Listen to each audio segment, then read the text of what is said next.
Malinis na yung ating mga parts. Siyempre, ito yung ating intake manifold. Sobrang linis na yan. Ayan, makikita niyo yan. So, ito yung ating GR. Yung GR2. Sobrang linis na po yan. Ayan. Pati yung throttle body natin, napakalinis na yan. Ito yung EGR valve. Ayan. Napakalinis na yan.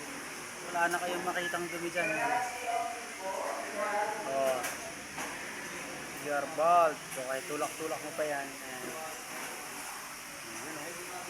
Linis na yan, idol. Yung EGR valve niya eh.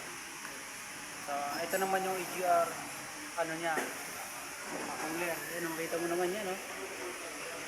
Oh, anong dumi dyan? Yan ang linis. So, yan ang mga binabayaran dyan. Yan, no? Oh. Oh. Oh. Oh. Ang linis hanggang loob.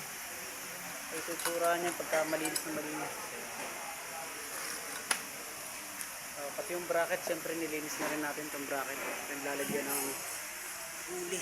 Ayan o. Pati yung ating Dora Max. Ayan.